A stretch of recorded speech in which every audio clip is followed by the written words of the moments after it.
O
que você vai fazer em São Paulo? Que trabalho é? Eu trabalho com eletrônica, né? Cruzada, da Bona Fé. Beleza? Mas por enquanto eu não quero mais. É bem... Não, você vai ganhar dinheirinho agora. É, pra juntar e já ir Claro. fazer algumas coisas assim. Então tá só colada do meio. Agora tem que botar as figurinhas do então, couro. o couro eu colocaria como mais ou menos? Meia dúzia e aqui. meia dúzia. E onde vai caber vocês aí? Então, a ideia é mais falar sobre o momento que ele fura os olhos. Fala mais alto que eu sou completamente surdo. O momento que ele fura os olhos. E aí eu coloquei os olhos para simbolizar. Sim, E isso as é linhas óbvio. como se fossem as veias dos olhos, né? Elas estão...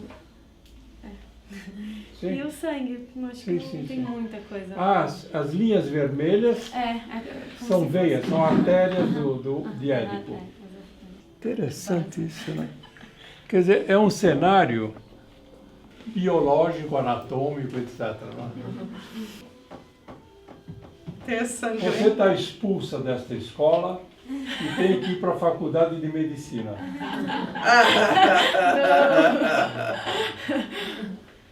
Maravilha. A cenografia cria o environment do espetáculo. Os ensaios do espetáculo, com os atores e o diretor, tratam do tempo do espetáculo. E aí chega a cenografia que trata do espaço do espetáculo.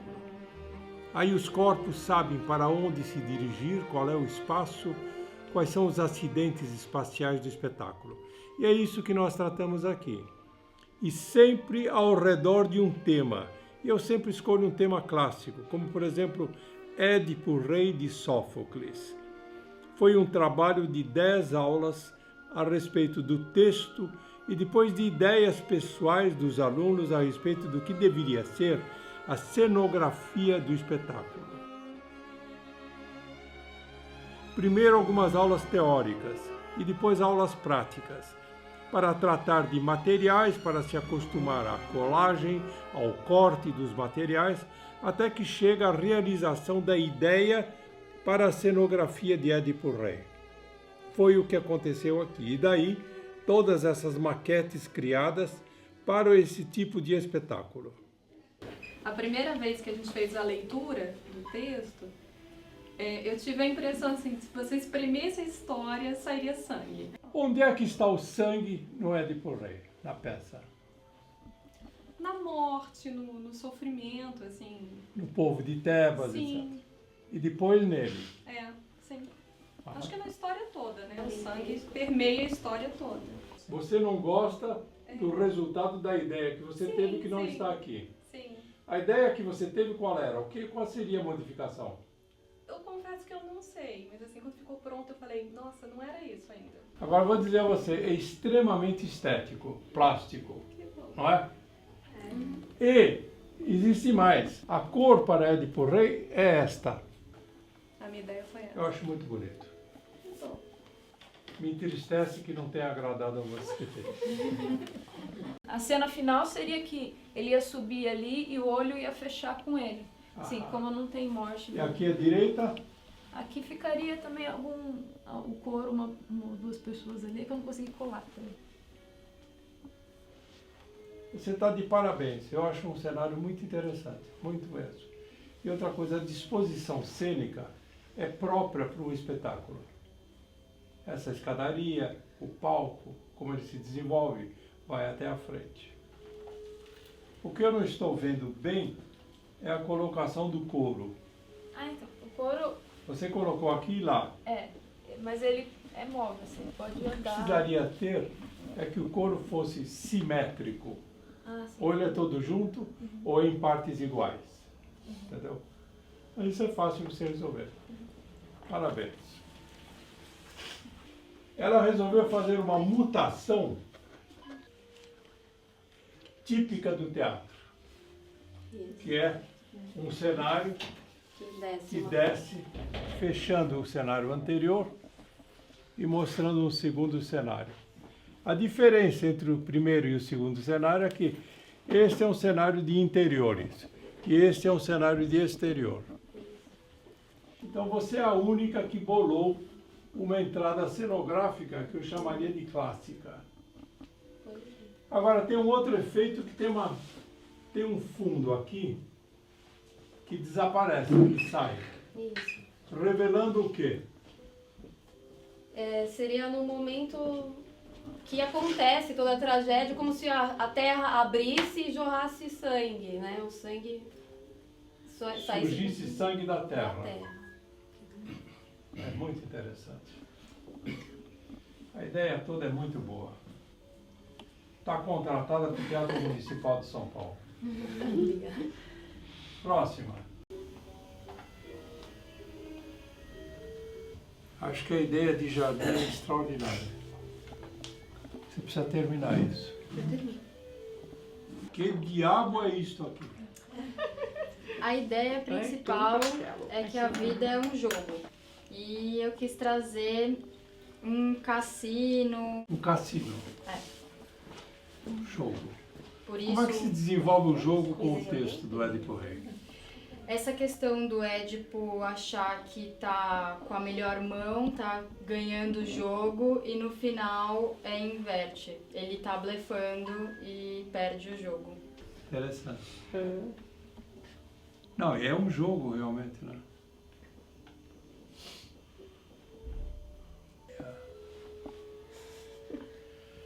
Isso é um lustre do cassino, provavelmente. Não é isso? Você já esteve num cassino ou não? Não, Não. não tem nada a ver com cassino.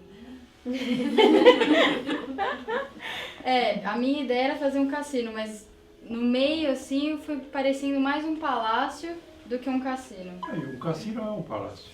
Né? O propósito do decorador do cassino é fazer um palácio. Achei a ideia espetacular. Porque inclusive é rara o jogo. Parabéns. Qual é a ideia da maquete? A ideia é enfatizar os periácticos, né? Então ir mudando conforme as cenas vão passando. Cada lado dele é um assunto, é isso? É. É um cenário. É uma parte da história. Tá. É o processo da peça. Exatamente. E as pedras no chão? As pedras é que assim, por exemplo, a minha ideia é que os personagens saiam dali e passem por isso aqui. As pedras eu queria separar os personagens do coro, E o fundo é o palácio. do palácio. Com as 3 portas clássicas do teatro grego. Isso vai ser uma coisa bem clássica mesmo, bem original. Assim. O que mais me impressiona nesse projeto, sabe o que é? É a posição do coro. eles parecem um pouco militares, como se eles estivessem ajuizando o que acontece. Eu gosto muito da ordem que você colocou a coisa e vou dizer uma coisa a você. Em toda a história de alunos meus, é a primeira vez que alguém coloca o coro numa ordem hierárquica, como se fosse uma ordem, que é uma posição possível para o povo de Tebas, porque além de sofrer, eles estão julgando e eles querem uma solução. Nota 9,5. Não tem nota aqui. O que eu mais me baseei, assim, da história do Édipo Rei foi a questão do destino. Essa bola, assim, que lembra um pouco, né, um labirinto, que lembra um destino, além de lembrar um olho. O que vocês acham? Eu gosto, lembrou roleta. Hein? Sabe roleta? Aquela soleta que a pessoa faz ui, assim, vai. É essa, sabe? O que Destino você acha, Luísa? Bem bonita. Bem bonito. É que eu me preocupei, como eu queria uma coisa simples, eu me preocupei em colocar textura em tudo que eu, assim, A textura? Que textura no painel, na bola, no chão. E fica claro, sabe o que nela? A decisão de que o cenário dela é isso. Que na simplicidade ela conseguiu passar toda a ideia. Parabéns. Tá, ele está gravando, tá? Muito bom, maravilhoso. Agora... Somos atores. O que é? Qual é a ideia? A frase que eu sintetizei é ao redor de si, né? Porque ele passa a história toda ao redor de si próprio, se buscando a si mesmo, tá? Mesmo ele achando que estava fora, estava dentro. E você fez A abóbora celeste, a abóbada. porque também não deixa de ser algo que nos envolve ao nosso redor o tempo inteiro, o céu que nos cobre. Eu acho que no seu projeto existe um humor. Eu diria até que o seu cenário caberia muito bem para Édipo Rei, realizado, encenado em Las Vegas. Sério. Porque você fez questão de dar um brilho de show. Outra coisa, Édipo Rei não gira em torno dele mesmo exatamente. Não. Gira em torno de alguém mais, que ele descobre no fim que é ele. É verdade que é ao redor de um outro que é ele. E ele só descobre isso no fim. A beleza do Édipo Rei trata do desconhecimento que nós temos de nós mesmos. Uma vez eu estava no Rio de Janeiro com um amigo meu, Bento Prado Júnior, foi professor de filosofia, um emérito da USP, e ele disse, eu vou fazer aqui no Rio de Janeiro uma conferência. Eu disse, não diga, Bento, que conferência é? Sobre o ponto cego. Ponto cego? Qual é o ponto cego? Ele disse, o ponto cego é o complexo edipiano. O ponto cego é o não nos conhecermos. E o ponto cego, nele fica agravado com o incesto. O assunto de Édipo Rei é de uma complexidade, de uma riqueza extraordinária. Você deu brilho nele. Parabéns. Luísa, o que é isto? Então, eu quis fazer as 3 portas como a base, o principal, uma das coisas principais. Não coloquei cor na porta do Édipo, porque na hora que você acende a luz, ela é a mais clara. Então, ela é a central e a mais importante. Na porta de cá, que é do gineceu, que é onde saem as mulheres, eu pus uma cor laranja para mostrar que é de mulher. E nessa de cá eu pus o azul, que é quando você acende a luz, é a porta que fica mais escura. Como é que funcionam essas portas no centro, na ação? Não, o ator só fica na frente delas. Só né? na frente. Só na frente. E no fundo tem um espelho de cada uma delas. Pra demonstrar esse negócio do se ver e não se ver. O que é esse telão lá? Então, que é pra mim o mais importante, que é sempre a mulher na frente. Sempre? A mulher na frente Jocasta. de tudo. Que ela que era mãe, ela que... Pra mim, ela é a principal. Então, assim, se você quiser ver, você só vê a Jocasta, não vê o que tem no fundo. Ou você passa e nem percebe que Você ela tá acha aqui na que Jocasta frente. é a figura Eu fundamental? Eu acho. Porque ela que dá o início da coisa, né? Ela que é o ponto. Ela é que é a razão do incesto. É. Então, e se você não quer ver ela, você pode olhar lá no fundo e não percebe tanto que tem ela aí na frente. Que é uma ideia absolutamente nova. Que você enxerga só se você quiser, entendeu? Então, Jocasta, né?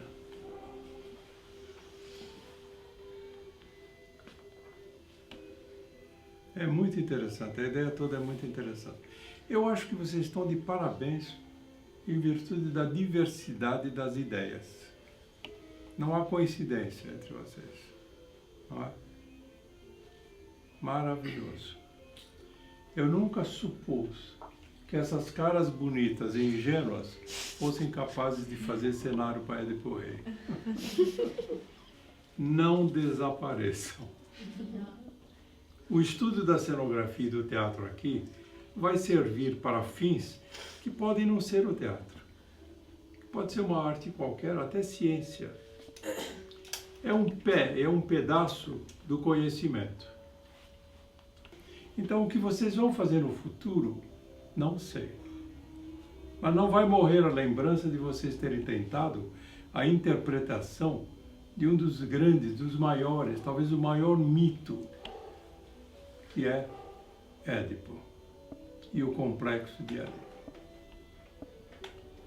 Eu só quero que vocês não desapareçam no seguinte sentido. Se vocês precisarem de informação, de ir visitar, de usar minha biblioteca, etc., é só telefonar e vir para cá. E agradeço muito a vocês o trabalho, a atenção e essa simpatia da qual vou sentir falta. Muito obrigado. Então, isso aqui é uma lembrança, tá? Pra você. Colocar onde quiser. E eu dei os passarinhos pra meio que mostrar que a gente... Os passarinhos da sua vida que vão voar todos, né? Somos... Maravilhoso. E aí você coloca onde tá pra chamar aqui. Isso foi uma conspiração da amizade. Muito obrigado. Tá bom? Muito gentil. E é como se vocês estivessem penduradas aqui. Todos enroladinhos. Maravilhoso. Dalton, você vai botar isso num prego provisório aí na parede. Uma das coisas que vocês não sabem até vocês ensinarem é do prazer de ensinar. E não é só prazer. Paulo Freire diz que entre o educando e o educador, se não houver amor, não há conhecimento. E ele estava apenas citando alguém do século XV. Foi Erasmo de Roterdã, que eu acho que eu já citei para vocês. O amor entre quem aprende e quem ensina é o primeiro e mais importante degrau do conhecimento. É muito fácil vocês encontrarem um garotinho de 11, 12 anos entusiasmado por matemática, porque é uma coisa difícil. Entretanto, se vocês forem examinar, ele está entusiasmado pela matemática porque teve um professor entusiasmado por matemática. Existe uma simbiose, existe uma mimese, passa o interesse do professor para o interesse do aluno. É isso. Muito obrigado. Valeu a pena. Depois eu mando o cachê. Ninguém diga que é feliz até o momento de sua morte. É terrível.